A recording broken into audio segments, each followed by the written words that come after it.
Welcome to Hammer Space coaching.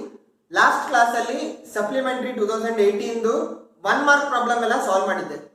ಇವಾಗ 2 mark problem ನ start ಮಾಡೋಣ. So 15th one, if u equal to 0 1 2 3 4, u ಅಂದ್ರೆ universal set a ಕೊಟ್ಟಿದ್ದಾರೆ 1,4, set b ಕೊಟ್ಟಿದ್ದಾರೆ 1,3. Show a union b complement equal to a complement intersection b complement. ಇವಾಗ given ಏನಿದೆ, A ಇದೆ B ಇದೆ, ಎರಡು ಬರೆಯೋಣ ಎ ಬಿ. ಇವಾಗ ಎ ಬಿ ಸಿಕ್ತು ಅಂದ್ರೆ ಎ ಕಾಂಪ್ಲಿಮೆಂಟ್ ಏನು, ಯೂನಿವರ್ಸಲ್ ಏನೇನಿದೆ ಮೈನಸ್ ಎ ಏನೇನಿದೆ ಅಂತ ಗೊತ್ತಾಯ್ತಾ. ಸೊ ಎ 1 4 ಅಂದ್ರೆ ಯೂನಿವರ್ಸಲ್ 0 1 2 3 4 ಇದೆ. 1 4 ಕಿತ್ತಾಕ್ಬಿಟ್ರೆ ಏನು ಉಳಿಯುತ್ತೆ, 1 4 ಕಿತ್ತಾಕಿದ್ರೆ 0 2 3. So A complement equal to 0 2 3. ಅದೇ ತರ ಬಿ 1 3 ಅಲ್ವಾ, ಬಿ ಕಾಂಪ್ಲಿಮೆಂಟ್ ಏನು, ಯೂನಿವರ್ಸಲ್ ಸೆಟ್ ಅಲ್ಲಿ ಏನಿದೆ ಮೈನಸ್ ಬಿ ಅಲ್ಲಿ ಏನಿದೆ. ಸೊ ಯೂನಿವರ್ಸಲ್ ಸೆಟ್ ಇಂದ 1 3 ಕಿತ್ತಾಕ್ಬಿಟ್ರೆ ಏನು ಉಳಿಯುತ್ತೆ, 1 3 0 2 4 ಉಳಿಯುತ್ತೆ. So B complement equal to 0 2 4. ಇವಾಗ ಲೆಫ್ಟ್ ಹ್ಯಾಂಡ್ ಸೈಡ್ ಏನ್ ನೋಡಿ, ಎ ಯೂನಿಯನ್ ಬಿ ಕಾಂಪ್ಲಿಮೆಂಟ್ ಅಂದ್ರೆ ಎ ಯೂನಿಯನ್ ಬಿ ಫಸ್ಟ್ ಹುಡುಕಬೇಕು, ಆಮೇಲೆ ಕಾಂಪ್ಲಿಮೆಂಟ್ ಮಾಡಬೇಕು. ಸೊ ಎ ಯೂನಿಯನ್ ಬಿ ಹುಡ್ಕೋಣ. ಎ ಯೂನಿಯನ್ ಬಿ ಅಂದ್ರೆ ಎ ಮತ್ತೆ ಬಿ ಅಲ್ಲಿ ಒಟ್ಟು ಸೇರಿಸಿದ್ರೆ ಏನೇನಿದೆ ಅಂತ. ಸೊ 1 4 1 3. ಸೊ ಒಟ್ಟಿಗೆ ಏನೇನಿದೆ 1 4 3. So A union B equal to 1 4 3. ಇವಾಗ ಎ ಯೂನಿಯನ್ ಬಿ ಕಾಂಪ್ಲಿಮೆಂಟ್ ಹುಡುಕಬೇಕು, ಯಾಕೆ ಎಲ್ ಎಚ್ ಎಸ್ ಅಲ್ಲಿ ಎ ಯೂನಿಯನ್ ಬಿ ಕಾಂಪ್ಲಿಮೆಂಟ್ ಇರೋದು. ಸೊ ಕಾಂಪ್ಲಿಮೆಂಟ್ ತಗೊಂಡ್ರೆ ಏನಾಗುತ್ತೆ, 1 4 3 ಬಿಟ್ಟು ಉಳಿದಿದೆಲ್ಲ 0 ಮತ್ತೆ 2. ಹೌದಾ, A union B complement equal to 0 ಮತ್ತೆ 2. ಅದು ಇಕ್ವೇಶನ್ 1 ಅಂತ ಕರೆಯೋಣ, ಯಾಕೆ ಲೆಫ್ಟ್ ಹ್ಯಾಂಡ್ ಸೈಡ್ ಅಲ್ವಾ, ಅದನ್ನ ಇಕ್ವೇಶನ್ 1 ಅಂತ ಕರೆಯೋಣ. ಈಗ ರೈಟ್ ಹ್ಯಾಂಡ್ ಸೈಡ್ ನೋಡಿ, A complement intersection B complement. A complement ಹುಡುಕಿದೀವಿ, ಬಿ ಕಾಂಪ್ಲಿಮೆಂಟ್ ಹುಡುಕಿದೀವಿ. ಇಂಟರ್ಸೆಕ್ಷನ್ ಅಂದ್ರೆ ಇವೆರಡರಲ್ಲಿ ಕಾಮ ಏನಿದೆ 0 ಮತ್ತೆ 2. So A complement intersection B complement is 0 and 2. ಇವಾಗ ಇದನ್ನ ಇಕ್ವೇಶನ್ 2, ಇಕ್ವೇಶನ್ 1 ಮತ್ತೆ 2 ಕಂಪೇರ್ ಮಾಡಿ, 0 2 0 2. ಹೆನ್ಸ್ ಎರಡು ಸೇಮ್ ಇದೆ. Hence A union B complement equal to A complement intersection B complement. ಇದಿದ್ರ ಪ್ರೂಫ್. ಗೊತ್ತಾಗಿಲ್ಲ ಅಂದ್ರೆ ಕಮೆಂಟ್ ಸೆಕ್ಷನ್ ಅಲ್ಲಿ ಕೇಳಿ ಡೌಟ್. ನೆಕ್ಸ್ಟ್ ಒನ್ಗೆ ಹೋಗೋಣ. ಇವಾಗ 16th one, find the sum of the series 3 7 11 up to 10 terms. ಇದು ನೋಡಿ, ಇದೇನಿದು, ಇಟ್ ಇಸ್ ಅನ್ ಎಪಿ. ಹೌದಾ, ಇಟ್ ಇಸ್ ಅನ್ ಎಪಿ ಅಂತ ಬರೀರಿ. ಯಾಕೆ ಎಪಿ ಇದು ನೋಡಿ, ಫಸ್ಟ್ ಟರ್ಮ್ 3, ಕಾಮನ್ ಡಿಫರೆನ್ಸ್ ಏನು, 7 - 3 equal to 11 - 7 equal to 4. So common difference, fixed difference 4. First term is 3. So sum up to 10 terms. So SL formula, ಈ formula ನೆನಪಿಟ್ಕೊಳ್ಳಿ, ಈ formula by heart ಮಾಡಿ, ಇದು ತುಂಬಾ important formula. So sum up to n terms equal to n by 2 2a plus n minus 1 into d. So 10 n equal to 10 ಅಲ್ವಾ, sum up to 10 terms ಬೇಕು. 10 by 2 2 into a is to 3, 2 into 3 plus n minus 1. So 10 minus 1 9 into d is to 4, 9 into 4. So ಇದು 10 by 2 5, ಇದು 36 plus 6 42, answer 210. So ಇದು final answer. ಇವಾಗ 17th one ನೋಡಿ, ಇದು application level problem, arithmetic progression chapter ಇಂದ. ನಂದು channel hammer Space coaching play list ಅಲ್ಲಿ ಸ್ವಲ್ಪ ಅಡಿಷನಲ್ ಅಪ್ಲಿಕೇಶನ್ ಲೆವೆಲ್ ಪ್ರಾಬ್ಲಮ್ಸ್ ಮಾಡಿದ್ದೀನಿ, ಅದನ್ನೆಲ್ಲ ಸಾಲ್ವ್ ಮಾಡಿದ್ರೆ ಇದು ಈಸಿಯಾಗಿ ಗೊತ್ತಾಗ್ಬಿಡುತ್ತೆ. ನೋಡಿ, at a constant pressure certain quantity of water at 24 degrees C is heated. It was observed that the rise in the temperature was 4 degrees C per minute. ಇವಾಗ 24 degrees C is heated ಅಂದ್ಕೂಡಲೇ ಅದು initial value ಅಂತ ಗೊತ್ತಾಗ್ಬಿಡುತ್ತೆ. Starting ಅಲ್ಲಿ 24 ಇತ್ತು. So A equal to 24. Rise in temperature was 4 degree C per minute ಅಂದ್ರೆ per minute constant ಆಗಿ 4 ಜಾಸ್ತಿ ಆಗ್ತಾನೆ ಇದೆ. So d fixed difference is 4, ಅದು 4. Calculate the time required to rise the temperature to 100 ಅಂದ್ರೆ ಯಾವಾಗ 100 ಆಗುತ್ತೆ ಅಂತ. So Tn nth term is 100. ಗೊತ್ತಾಯ್ತಾ. ಸೊ Tn ಫಾರ್ಮುಲಾ ಇದು ನೆನಪಿಟ್ಕೊಳ್ಳಿ, ಅರಿಥಮೆಟಿಕ್ ಪ್ರೋಗ್ರೆಷನ್ ಅಲ್ಲಿ Tn ಫಾರ್ಮುಲಾ ಇದು ತುಂಬಾ important. Tn equal to a plus n minus 1 into d. ಇವಾಗ ಏನು ನಮಗೆ ಗೊತ್ತಿಲ್ಲ, ಯಾಕೆ ನೋಡಿ, ಕ್ಯಾಲ್ಕುಲೇಟ್ ದ ಟೈಮ್ ರಿಕ್ವೈರ್ಡ್, ಎಷ್ಟು ಸ್ಟೆಪ್ಸ್ ಆದ್ಮೇಲೆ ಪರ್ ಮಿನಿಟ್ 4 ಡಿಗ್ರಿ ಸಿ ಜಾಸ್ತಿ ಆಗುತ್ತೆ, ಎಷ್ಟು ಮಿನಿಟ್ಸ್ ಆದ್ಮೇಲೆ ಅಂತ. ಸೊ n equal to ಎಷ್ಟು ಅಂತ ಕೇಳ್ತಿದ್ದಾರೆ. So Tn equal to a plus n minus 1 into d. Substitute ಮಾಡಿ, Tn 100, a 24 initial D4 rise in temperature, n ಎಷ್ಟು 24 ಈ ಕಡೆ ತಗೊಂಡ್ರೆ 76/4 n minus 1 ಇದು ಸಾಲ್ವ್ ಮಾಡಿದ್ರೆ ನಿಮ್ಗೆ ಬರುತ್ತೆ n equal to 20 ಈಸಿಯಾಗಿ ಬರುತ್ತೆ. So time required is 20 minutes. ಗೊತ್ತಾಗಿಲ್ಲ ಅಂದ್ರೆ ನನ್ನ ಚಾನಲ್ ಬೇಲಿಸ್ಟ್ ಹೋಗಿ arithmetic progressions application level problems check ಮಾಡ್ಕೊಳ್ಳಿ. Next 18th one, prove that 2 plus root 5 is a irrational number. ಈ ತರ irrational ಅಂತ ಪ್ರೂವ್ ಮಾಡಕ್ ಕೊಟ್ರೆ ಯೂಶುವಲಿ ಹೆಂಗ್ ಸ್ಟಾರ್ಟ್ ಮಾಡೋದು ಅಂದ್ರೆ assume that it is rational ಅಂತ ಸ್ಟಾರ್ಟ್ ಮಾಡೋದು. assume ಮಾಡಿ ಸಾಲ್ವ್ ಮಾಡ್ತಾ ಹೋಗೋದು. ಏನಾದ್ರೂ ಮಿಸ್ ಹೊಡಿತಿದ್ರೆ ಓ ಈ ಮಿಸ್ ಹೊಡಿತಿದೆಯಲ್ವಾ ಅದಕ್ಕೆ ಅದು irrational ಅಂತ ಹೇಳ್ಬಿಡೋದು. ನೋಡಿ, let us assume that 2 plus root 5 is rational. So ಈ ತರ ಸ್ಟಾರ್ಟ್ ಮಾಡಿದ್ವಿ, rational ಅಂತ assume ಮಾಡೋಣ ಅಂತ. ಇಲ್ಲಿ ಕೇಳಿರೋದು irrational ಅಂತ ಪ್ರೂವ್ ಮಾಡಿ ಅಂತ, ಬಟ್ ನಾವೇನ್ ಸ್ಟಾರ್ಟ್ ಮಾಡ್ತಾ ಇದೀವಿ ಅದು rational ಅಂತ assume ಮಾಡ್ತಾ ಇದೀವಿ. ಸೊ ಯಾವ್ದಾದ್ರು ನಂಬರ್ rational ಅಂತ assume ಮಾಡಿದ್ರೆ it should be expressed in the form of p by q, where p belongs to p and q belongs to z integers. p and q are integers and q not equal to 0. So ಇದು ಎರಡು rules ಗೊತ್ತಾಯ್ತಾ? if a number can be expressed as a rational number, it should be expressed by p by q, where p and q belong to integers and q not equal to 0. So let us assume is rational ಅಂದ್ರೆ 2 plus root 5 equal to p by q. ಇವಾಗ 2 ಈ ಕಡೆ ತಗೊಂಡು ಹೋಗಿ, root 5 equal to p by q minus 2. So 2q by q ಆಗುತ್ತೆ, ಅದು common denominator ಮಾಡಿದ್ರೆ. So ಇಲ್ಲಿ ನೋಡಿ, p ಮತ್ತೆ q ರಾಷನಲ್ ಆದ್ರೆ p minus 2q ಅನ್ನು ರಾಷನಲ್ ಆಗುತ್ತೆ. Rational number minus rational number, rational number divide by q. So ಇದು ಕೂಡ ರಾಷನಲ್ ಆಗಿಬಿಡುತ್ತೆ, ಹೌದಾ? p minus 2q by q. So RHS rational ಅಂದ್ಕೂಡ್ಲೆ ಲೆಫ್ಟ್ ಹ್ಯಾಂಡ್ ಸೈಡ್ ಕೂಡ ರಾಷನಲ್ ಆಗುತ್ತೆ. So root 5 is rational. ಯಾಕೆ? Because RHS is rational. But ನೋಡಿ, ನಮ್ಗೆ ಗೊತ್ತು ರೂಟ್ 5 ರಾಷನಲ್ ಅಲ್ಲ ಅಂತ. ಯಾಕೆ? ರೂಟ್ 5 ಏನು ಹೇಳಕ್ಕಾಗಲ್ಲ. ರೂಟ್ 4 ಇಸ್ 2, ರೂಟ್ 5 ಗೊತ್ತಿಲ್ಲ. ಆ ತರ ರೂಟ್ 5 ನ ಮತ್ತೆ ಸಿಂಪ್ಲಿಫೈ ಮಾಡಕ್ಕೆ ಆಗಲ್ಲ. So root 5 is not a rational number, but we know that root 5 is not rational. Hence assumption is wrong. ಯಾಕೆ? ನಾವು ಸಾಲ್ವ್ ಮಾಡಿರೋ ಪ್ರಕಾರ ರೂಟ್ 5 ರಾಷನಲ್ ಬಂತು, ಬಟ್ ನಮ್ಗೆ ಗೊತ್ತು ಅಲ್ಲ ಅಂತ, ಅದಕ್ಕೆ ಅಸ್ಯೂಮ್ ಮಾಡಿರೋದೇ ತಪ್ಪು. Hence 2 plus root 5 is irrational number. Doubt ಇದ್ರೆ ನನಗೆ ಕಮೆಂಟ್ ಸೆಕ್ಷನ್ ಅಲ್ಲಿ ಕೇಳಿ, ಕ್ಲಾರಿಫೈ ಮಾಡ್ತೀನಿ. 19th one ನೋಡೋಣ. if np4 equal to 20 times np2, find n. ಇವಾಗ npr ದು ಫಾರ್ಮುಲಾ ನೀವು ನೆನ್ಪಿಟ್ಕೋಬೇಕು. n n-1 up to n minus r plus 1 ಅಂತ. ಸೊ ಇವಾಗ ನೋಡಿ, np4 ಅಂದ್ರೆ n n-1 n-2 n-3. 4 ಅಂದ್ರೆ 4 ಟರ್ಮ್ ಇರಬೇಕು, ಆ ತರ. So n n-1 n-2 n-3 equal to 20 times np2. So 2 term ಇರಬೇಕು, n n-1. ಇಷ್ಟೇ. ಇವಾಗ ನೀವು ಸ್ಟೇಟ್ಮೆಂಟ್ ನ ಇಕ್ವೇಶನ್ ಗೆ ಕನ್ವರ್ಟ್ ಮಾಡಿದಿರಾ. ಇದರಿಂದ ಸಾಲ್ವ್ ಮಾಡೋಣ. ನೋಡಿ, ಇವಾಗ left hand side right hand side ಅಲ್ಲಿ ಕಾಮನ್ ಇದೆ, n n-1 ಎರಡು ಅದನ್ನ ಕ್ಯಾನ್ಸಲ್ ಔಟ್ ಆಗುತ್ತೆ. So n-2 into n-3 equal to 20 ಅಷ್ಟೇ ಉಳಿಯುತ್ತೆ. ಇದನ್ನ ಮಲ್ಟಿಪ್ಲೈ ಮಾಡಿದ್ರೆ n² minus 3n minus 2n plus 6 equal to 20 ಆಗುತ್ತೆ. ಸೊ ನೋಡಿ, n² minus 5n ಇದು 20 ಈ ಕಡೆ ತಗೋ ಬನ್ನಿ, ಪ್ಲಸ್ 6 minus 20 ಆಗುತ್ತೆ. ಆ ಕಡೆಯಿಂದ ಬರಬೇಕಾದ್ರೆ minus 14 ಆಗುತ್ತೆ. So n² minus 5n minus 14 equal to 0. ಇದರಿಂದ ಸಾಲ್ವ್ ಮಾಡೋಣ. ಸೊ ಯಾವ ಎರಡು ನಂಬರ್ಸ್ ಆಡ್ ಮಾಡಿದ್ರೆ 5, ಮಲ್ಟಿಪ್ಲೈ ಮಾಡಿದ್ರೆ 15, -7 ಮತ್ತೆ +2. So n² -7n +2 -14 equal to 0. ಇದನ್ನ ಸಾಲ್ವ್ ಮಾಡಿ 7 n ಹೊರಗೆ ತೆಗೆದ್ರೆ n n-7, 2 ಹೊರಗೆ ತೆಗೆದ್ರೆ 2 n-7.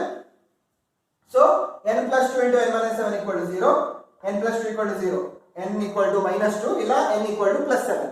ಇವಾಗ ಇಂಥ ಪ್ರಾಬ್ಲಮ್ಸ್ ಇದೆಯಲ್ವಾ, npr ಇದರಲ್ಲೆಲ್ಲ n is always positive, n negative ಇರಕ್ಕೆ ಆಗಲ್ಲ. ಸೊ ಇವೆರಡರಲ್ಲಿ ಪಾಸಿಟಿವ್ ನಂಬರ್ ಯಾವುದು? n equal to 7. So final answer n equal to 7. ಇದೇ final answer. Next 20th one. A die numbered 1 to 6 on its faces is rolled once. ಅಂದ್ರೆ ಒಂದು dies ಇದೆ, 1 2 3 4 5 6 ಅದ್ರ ಮೇಲೆ numbers ಇದೆ, ಅದು ಒಂದ್ಸಲಿ ರೋಲ್ ಮಾಡಿದ್ದಾರೆ. Find probability of getting either an even number or a multiple of 3 on its face. ಇವಾಗ S ಬರೆಯೋಣ, ಕಂಪ್ಲೀಟ್ ಎಂಟೈರ್ ಸೆಟ್. ಏನೇನು? ಡೈ ಮೇಲೆ ಏನೇನಿದೆ 1 2 3 4 5 6 ಇದೆ. ಸೊ 1 2 3 4 5 6. ಸೊ ಎಷ್ಟು ನಂಬರ್ ಇದೆ ಟೋಟಲ್? 6 ಇದೆ ಅಲ್ವಾ? 1 2 3 4 5 6. So n of s equal to 6.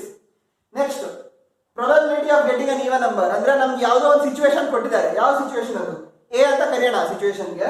A equal to getting an even number. ಇವಾಗ ಇದ್ರಲ್ಲಿ ಈವನ್ ನಂಬರ್ಸ್ ಯಾವ್ಯಾವ್ದಿದೆ? 2 4 6 ಅಲ್ವಾ even numbers. So 2 4 6 are multiple of 3. Multiple of 3 ಯಾವ್ದು?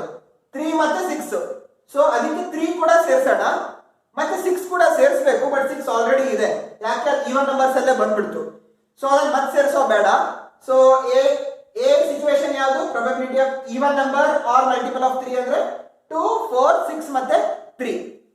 ಸೊ ಎಷ್ಟಿದೆ ಇದರಲ್ಲಿ ನೋಡಿ, ಕೇರ್ಫುಲ್ ಆಗಿ ನೋಡಿ. 6 ಮತ್ತೆ ರಿಪೀಟ್ ಮಾಡೋದು ಬೇಡ, ಆಲ್ರೆಡಿ ಇದೆ ಅದರಲ್ಲಿ. ಸೊ ಎಷ್ಟಿದೆ ಅದರಲ್ಲಿ elements? n of a equal to 1 2 3 4. n of a equal to 4. Probability ಏನು? p of a equal to n of a by n of s. So 4 divided by 6 equal to 2 by 3. ಇದೇ final answer, 2 by 3. ನೀವು ಇಷ್ಟು ಬರೆದ್ರೆ 1 mark, ಇಷ್ಟು ಬರೆದ್ರೆ ಇನ್ನೊಂದು mark. So 2 marks problem ಆಯ್ತಾ? Final answer 2 by 3. ಇವಾಗ 21st ಒನ್ ನೋಡಿ, what are like surds and unlike surds ಅಂತ. ಸೊ ಇದು ಭಯ ನೋಡಿಬೇಕು ನೀವು. ನಾನು ಆನ್ಸರ್ ನ ಸುಮ್ಮನೆ ಓದ್ತೀನಿ ಒಮ್ಮೆ. Like surds, group of surds having same order and same radicand in their simplest form. Unlike surds, group of surds having different orders or different radicands in their simplest form. ವಿಡಿಯೋನ ಇಲ್ಲೇ pass ಮಾಡಿಬಿಟ್ಟು ಎರಡು ಸಲ ನೋಡಿಕೊಂಡು notes ಅಲ್ಲಿ ಬರೀತೀರಾ ಅಂದ್ರೆ ಬರ್ಕೊಳ್ಳಿ. Next ಒನ್ಗೆ ಹೋಗ್ತೀನಿ. Rationalize denominator √5 plus √3 divided by √5 minus √3. ಈ ತರ rationalize denominator ಇದ್ರೆ ಯಾವತ್ತೂ ಏನ್ ಮಾಡಬೇಕು? ನ್ಯೂಮರೇಟರ್ ನ ಡಿನಾಮಿನೇಟರ್ ನ ಸೇಮ್ ಟರ್ಮ್ ಇಂದ ಮಲ್ಟಿಪ್ಲೈ ಮಾಡಬೇಕು. ಅದು ಯಾವ ಟರ್ಮ್ ಅಂದ್ರೆ ಡಿನಾಮಿನೇಟರ್ ಏನಿದೆಯೋ ಅದನ್ನೇ ಮಿಡ್ಲ್ ಸೈನ್ ಚೇಂಜ್ ಮಾಡಿದ್ರೆ ಆಯ್ತು. ಸೊ ಅದನ್ನೇ ಮತ್ತೆ ಬರ್ತಿದ್ದೀನಿ. √5 plus √3 divide by √5 minus √3 same into ಯಾವ್ದ್ರಿಂದ ಮಲ್ಟಿಪ್ಲೈ ಮಾಡಬೇಕು? ಡಿನಾಮಿನೇಟರ್ ನಿಂದ √5 minus √3 ಇದೆ, ಅದನ್ನೇ ಮಿಡ್ಲ್ ಸೈನ್ ಚೇಂಜ್ ಮಾಡೋದು. ಮಿಡ್ಲ್ ಸೈನ್ ಚೇಂಜ್ ಮಾಡಿದ್ರೆ √5 plus √3 ಆಗುತ್ತೆ. So √5 plus √3 √5 plus √3. ಇವಾಗ ಏನು ನೋಡಿ, ನ್ಯೂಮರೇಟರ್ ಎರಡು ಸೇಮ್ ಇದೆ. So √5 plus √3 whole square, denominator √5 minus √3 into √5 plus √3. ಇವಾಗ ಅರ್ಥ ಮಾಡ್ಕೊಳ್ಳಿ. a plus b whole square ಮತ್ತೆ ಇಲ್ಲೇನಿದೆ a √5 b √3 ಅಂತ ಬಂದ್ರೆ √5 plus √3 √5 plus √3 a plus b whole square ಆಗುತ್ತೆ. ಇಲ್ಲೇನಾಗುತ್ತೆ? a minus b into a plus b ಆಯ್ತು, ಹೌದಾ? So a minus b into a plus b equal to a square minus b square. So a into √5 minus a square minus b square, √5 square minus √3 square. a plus b whole square ಏನು? a square plus b square plus 2ab. √5 square plus √3 square plus 2ab. ಗೊತ್ತಾಯ್ತಾ? ನೋಡಿ 5 plus 3 plus 2 into √5 into √3, 2 into √5 into √3 divided by a square minus b square, 5 minus 3, 5 minus 3. Numerator ಏನಾಯ್ತು? 5 plus 3 plus 2 into √5 into √3 ಏನು? √15. So 5 plus 3 8, 8 plus 2 √15 divided by 5 minus 3 2. So 8 plus 2 √15 by 2, 4 plus √15. ಇದೆ final answer, 4 plus √15. Doubt ಇದ್ರೆ comment section ಅಲ್ಲಿ ಕೇಳಿ, clarify ಮಾಡ್ತೀನಿ. Find quotient and remainder when f of x equal to 2x cube minus 3x square plus 5x minus 7 is divided by g of x equal to x minus 3 by synthetic division. Synthetic division ನೀವು technique ನ practice ಮಾಡ್ಕೋಬೇಕು. ಇಲ್ಲೊಮ್ಮೆ ನಾನು solve ಮಾಡ್ತೀನಿ, ನೋಡ್ಕೊಳ್ಳಿ. So f of x ಕೊಟ್ಟಿದ್ದಾರೆ, g of x ಕೊಟ್ಟಿದ್ದಾರೆ. g of x equal to 0 ಅಂತ ಮಾಡೋದು ಇವತ್ತು. So x minus 3 equal to 0 ಅಂತ ಮಾಡೋದು. ಸೊ x equal to 3 ಬರುತ್ತಲ್ವಾ, ಆ 3 ನ ಇಲ್ಲಿ ಬರೆಯೋದು. ಗೊತ್ತಾಯ್ತಾ? ಆ 3 ನ ಇಲ್ಲಿ ಬರೆದ್ಬಿಟ್ಟು ಇದಕ್ಕೆ ಕೋಎಫಿಷಿಯಂಟ್ಸ್ ಏನೇನಿದೆಯೋ ಅದು ಈ ತರ ಬರೆಯೋದು. 2 -3 5 -7 ಈ ತರ ಬರ್ಬಿಡೋದು. ಇವಾಗ ಫಸ್ಟ್ ಟರ್ಮ್ ನ ಯಾವತ್ತು ಸ್ಕಿಪ್ ಮಾಡಿಬಿಟ್ಟು ಕೆಳಗೆ ತರೋದು. ಈ ತರ ಫಸ್ಟ್ ಟರ್ಮ್ ನ ಸ್ಕಿಪ್ ಮಾಡಿ ಕೆಳಗೆ ತರೋದು. ಇದು 2 ಆಯ್ತು. 3 into 2 ಎಷ್ಟು? 6. ಇವಾಗ 6 ಇದೆರಡು ಆಡ್ ಮಾಡಿ, ಇದು ಕೆಳಗೆ ಬರ್ತಿದ್ದೀರಲ್ವಾ, ಎರಡು ಆಡ್ ಮಾಡಿ. 6 plus -3 ಎಷ್ಟು? -3. ಸಾರಿ, +3. ಅಲ್ವಾ, ಸೊ +3. ಇವಾಗ 3 into 3 ಎಷ್ಟು? 3 into 3 9, ಇಲ್ಲಿ ಬರೀರಿ, ಗೊತ್ತಾಯ್ತಾ? ಸೊ 9 + 5 ಮಾಡಿ, 9 + 5 ಎಷ್ಟು? 14. ಇವಾಗ 3 into 14 ಮಾಡಿ, ಮತ್ತೆ ಇಲ್ಲಿ ಬರೀರಿ, ಗೊತ್ತಾಯ್ತಲ್ವಾ ಟೆಕ್ನಿಕ್? 3 into 14 ಎಷ್ಟು? 42. ಸೊ 42 + -7 ಎಷ್ಟು? 35. ಸೊ ಇವಾಗ ಯಾವ ತರ ಮಾಡಬೇಕು ಅಂದ್ರೆ ಲಾಸ್ಟ್ ಒನ್ ಟರ್ಮ್ ನ ಬಿಟ್ಟು ಇದನ್ನ ಹಿಂಗ್ ಮಾಡಿ, ಇದನ್ನ ಹಿಂಗ್ ಮಾಡಿ, ಲಾಸ್ಟ್ ಒನ್ ಟರ್ಮ್ ನ ಬಿಟ್ಟು ಉಳಿದೆಲ್ಲ ತಗೊಳ್ಳಿ ಈ ತರ. ಸೊ ಒನ್ ಟರ್ಮ್ ನ ಬಿಡಿ, ಉಳಿದೆಲ್ಲ ತಗೊಳ್ಳಿ. ಸೊ ಇದೇನಾಗತ್ತೆ? 2 3 14, ಗೊತ್ತಾಯ್ತಾ? ಸೊ ಇಲ್ಲೇನಿದೆ? x³ ಇದೆಯಲ್ವಾ, ಇಲ್ಲಿ x ಇದೆಯಲ್ವಾ, ಸೊ ಇಲ್ಲೇನು ಬರುತ್ತೆ ಅಂದ್ರೆ ಇದು x³ ಅಂದ್ರೆ x⁻3, x ಅಂದ್ರೆ x⁻1 ಅಲ್ವಾ. ಸೊ 3 - 1 ಎಷ್ಟು? 3 - 1 x² ಅಲ್ವಾ. 3 - 1 2, ಸೊ x², 2x² + 3x + 14 ಈ ತರ. ಇದು question.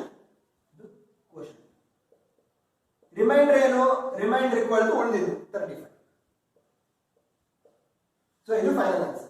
Question = 2x² + 3x + 14, remainder = 35. ಗೊತ್ತಾಯ್ತಲ್ವಾ? ಗೊತ್ತಾಗಿಲ್ಲ ಅಂದ್ರೆ ನಮ್ಮ ಕಮೆಂಟ್ಸ್ ಅಲ್ಲಿ ಕೇಳಿ.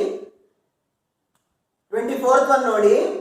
Solve x² - 2x + 27 = 0 using formula. ಈ ತರ ಒಂದು x² ಕ್ವಾಡ್ರಾಟಿಕ್ ಈಕ್ವೇಷನ್ ಕೊಟ್ರೆ ಯೂಸಿಂಗ್ ಫಾರ್ಮುಲಾ ಅಂದ್ರೆ ಈ ಫಾರ್ಮುಲಾ ಅಂತ ನೆನ್ಪಿಟ್ಕೋಬೇಕು ನೀವು. x = -b ± √b² - 4ac/2a ಅಂತ. ಸೊ ಇದ್ರ ಕೆಳಗೆ ax² + bx + c = 0 ಅಂತ ಬರೆಯಿರಿ. ಇವಾಗ a ಏನು? a = 1, b = -12, c = 27. So a = 1, b = -12, c = 27. ಇವಾಗ ಫಾರ್ಮುಲಾದಲ್ಲಿ ಹಾಕಿ ಸಬ್ಸ್ಟಿಟ್ಯೂಟ್ ಮಾಡಿ. So -b, so minus of ಇದು b ನೇ -12, so -12 ± √b² - 12² - 4 into a into c / 2 into a substitute ಮಾಡಿದ್ದೀನಿ ಅಷ್ಟೇ. ಸೊ -12 + 12 ಆಗುತ್ತೆ, ± √(-12)² ಎಷ್ಟು? 144 + 144 -4 into ಇದು 108 / 2 12. ಇದು ಸಬ್ಟ್ರಾಕ್ಟ್ ಮಾಡಿದ್ರೆ 36 ಆಗುತ್ತೆ. √36 6, 12 ± 6/2 ನೋಡ್ಕೊಳ್ಳಿ. ಇದು 144 - 108 36 ಬರುತ್ತೆ. √36 6 ಬಂತು ಅಂದ್ರೆ 12 + 6/2 ಮತ್ತೆ 12 - 6/2. ಸೊ 12 + 6 ಏನು? 18, 18/2 9, or 12 - 6 ಏನು? 6, 6/2 3. So x = 9 or x = 3. ಅದು final answer. Solve for x ಅಲ್ವಾ. So x = 9, final answer x = 9 or x = 3. ಇದು ಫೈನಲ್ ಆನ್ಸರ್. ಗೊತ್ತಾಯ್ತಾ? x = 9.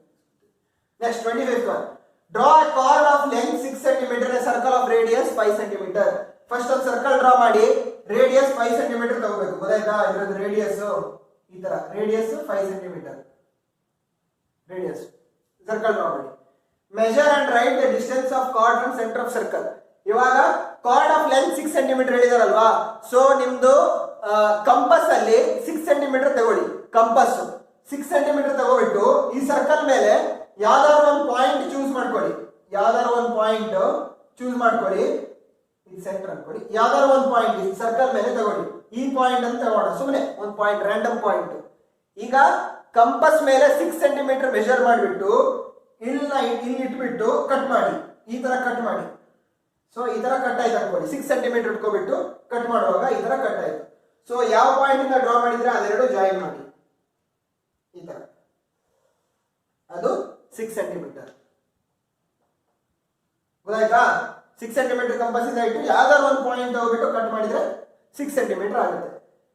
ಇವಾಗ measure and write the distance of the card from the centre of the circle. ಅದಕ್ಕೆ ಏನ್ ಮಾಡೋದಂದ್ರೆ ಯಾವ್ದಾದ್ರು ಒಂದು ರ್ಯಾಂಡಮ್ ವ್ಯಾಲ್ಯೂ ತಗೋಬಿಟ್ಟು ಇದಕ್ಕೆ ಕಂಪಸ್ ಅಲ್ಲಿ ಏನಾದ್ರೂ ಒಂದು ವ್ಯಾಲ್ಯೂ ತಗೊಳ್ಳಿ. ಸುಮ್ಮನೆ ಒಂದು ಅಷ್ಟೇ ತಗೋಬಿಟ್ಟು ಇಲ್ಲಿಂದನೂ ಒಂದು ಕಟ್ ಹಾಕಿ, ಈ ತರ ಈ ಕಡೆಯಿಂದನೂ ಒಂದು ಕಟ್ ಹಾಕಿ.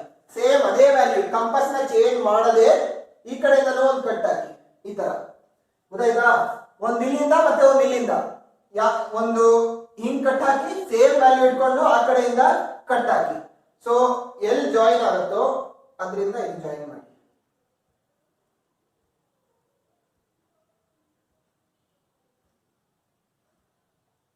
ಈ ತರ ಜಾಯಿನ್ ಮಾಡಿ ಅದೆರಡು. Measure and write the distance of the card from the centre of the circle. ಈ ಡಿಸ್ಟೆನ್ಸ್ ನ ಮೆಜರ್ ಮಾಡಬೇಕು ನೀವು ಇಲ್ಲಿಂದ ಇಲ್ಲಿವರೆಗೆ. ಗೊತ್ತಾಯ್ತಾ? ಇಲ್ಲಿಂದ ಇಲ್ಲಿವರೆಗೆ. ಸೊ ಈ ಡಿಸ್ಟೆನ್ಸ್ ಮೆಜರ್ ಮಾಡಿದ್ರೆ ನಿಮ್ಗೆ ಸಿಗುತ್ತೆ 4 ಸೆಂಟಿಮೀಟರ್ ಅಂತ ಸಿಗುತ್ತೆ. ಗೊತ್ತಾಯ್ತಾ? So distance of the card from the centre of the circle, ಇದು ಅಕಸ್ಮಾತ್ ಎ ಬಿ, ಇದು ಓ, ಇದು ಸಿ ಅಂತ ಇಟ್ರೆ O C equal to 4 centimetre ಮತ್ತೆ A B equal to 6 centimetre. A B is a chord drawn. ಗೊತ್ತಾಯ್ತಾ? A B is a chord 6 ಸೆಂಟಿಮೀಟರ್ದು ಮತ್ತೆ O C is the distance from the centre. ಅದು ನೀವು ಮೆಜರ್ ಮಾಡಿ ಸ್ಕೇಲಿಂದ ಈ ತರ ಮೆಜರ್ ಮಾಡಿದ್ರೆ 4 ಸೆಂಟಿಮೀಟರ್ ಬರುತ್ತೆ. ಸೊ ಇದೇ ಫೈನಲ್ ಆನ್ಸರ್. ಡಿಸ್ಟೆನ್ಸ್ ಇದು 4 ಕಾರ್ಡ್ 6. ಆಯ್ತಾ? 26th ಒನ್ ನೋಡಿ. In a right triangle ABC right triangle ABC equal to 90. ಇದು 90. BD is perpendicular to AC. BD is perpendicular to AC. If BD equal to 8, AD equal to 4, find CD ಮತ್ತೆ AB.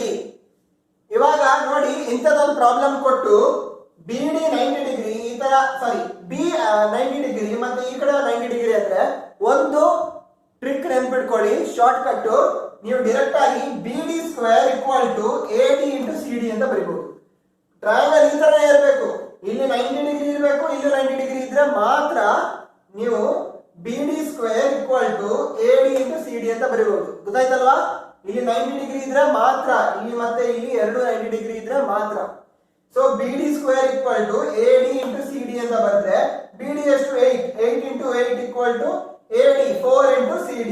So 8 into 8 64 divide by 4 CD equal to 16 ಅಂತ ಬರುತ್ತೆ. So CD equal to 16 ಅದು CD. Next AB ಕೂಡ ಹುಡುಕಬೇಕು. ನೋಡಿ 90 degree ಇದೆ, Pythagoras theorem ಹಾಕಬಹುದು. Triangle ಯಾವುದು? ಟ್ರಯಾಂಗಲ್ ADB ಗೆ, ಇನ್ ಟ್ರಯಾಂಗಲ್ ADB ಗೆ. ಗೊತ್ತಾಯ್ತಾ? So AB square equal to BD square plus AD square, Pythagoras theorem PT ಅಂತ ಬರ್ತಿದ್ದೀನಿ. So AB square equal to BD ಎಷ್ಟು 8 square plus AD 4 square. So ನೀವು solve ಮಾಡಿದ್ರೆ AB square equal to 80 ಬರುತ್ತೆ. AB equal to root 80. So AB equal to root 80, CD equal to 16. So ಇದ್ರದ್ದು answer 26 one. ಗೊತ್ತಾಯ್ತಾ? ಈ shortcut ನೆನ್ಪಿಟ್ಕೊಳ್ಳಿ. B 90 degree ಇರಬೇಕು, ಈ ತರ D 90 ಡಿಗ್ರಿ ಇದ್ರೆ ಅಷ್ಟೇ ಈ shortcut BD square equal to AD into CD ಅಂತ ನೆನ್ಪಿಟ್ಕೊಳ್ಳಿ. ಇದು ಶಾರ್ಟ್ ಕಟ್.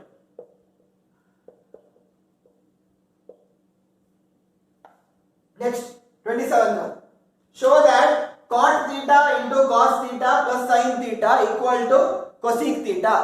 ಇವಾಗ LHS ಅಷ್ಟೇ ತಗೊಂಡಿದ್ದೀನಿ. cot theta ಏನು? cos theta by sin theta. ಹೌದಾ? cot theta is cos theta by sin theta into cos theta plus sin theta. LHS ಅಷ್ಟೇ plus sin theta. ಇವಾಗ ನೋಡಿ cos theta into cos theta, ಇದಕ್ಕೆ common denominator ಮಾಡಿದ್ದೀನಿ. Denominator ಅಲ್ಲೂ sin theta, numerator ಅಲ್ಲೂ sin theta multiply ಮಾಡಿದ್ದೀನಿ. ನೋಡಿ denominator ನೋಡಿ ಕಾಮನ್ ಡಿನಾಮಿನೇಟರ್ ಮಾಡಿದ್ದೀನಿ. sin theta into sin theta divide by sin theta. ಗೊತ್ತಾಯ್ತಾ? ಡೌಟ್ ಇದ್ರೆ ಕಮೆಂಟ್ ಸೆಕ್ಷನ್ ಅಲ್ಲಿ ಕೇಳಿ. ಸೊ ಇದು cos theta ಇದು cos theta ಆಯ್ತು, ಇದು sin theta into sin theta ಆಯ್ತು divide by sin theta, common denominator. So cos theta into cos theta cos square theta, sin theta into sin theta sin square theta divide by sin theta. So cos square theta plus sin square theta ಏನು? 1. Important property ಅದು. cos square theta plus sin square theta equal to 1. So 1 divided by sin theta equal to 1 divided by sin theta ಅಂದ್ರೆ cosec theta equal to RHS. Right hand side ಎಲ್ಲ ಅದೇ ಇದೆ ನೋಡಿ, cosec theta. Hence proved. ಗೊತ್ತಾಯ್ತಾ? RHS hence proved. ಇಲ್ಲಿಗೆ part 2 ಮುಗಿಯುತ್ತೆ. Part 3 ಅಲ್ಲಿ 28th one ಇಂದ ಕಂಟಿನ್ಯೂ ಮಾಡ್ತೀನಿ 2 ಮಾರ್ಕ್ ಪ್ರಾಬ್ಲಮ್ಸ್. ಸೊ ಇದೇ ತರ ನೀವು ಎಲ್ಲಾ ಪಾರ್ಟ್ಸ್ ನೀವು ಕರೆಕ್ಟ್ ಆಗಿ ಸಾಲ್ವ್ ಮಾಡಿದ್ರೆ ಖಂಡಿತ 60 to 70% ನಿಮಗೆ ಬಂದ್ಬಿಡುತ್ತೆ ಎಕ್ಸಾಮ್ ಅಲ್ಲಿ. Thank you.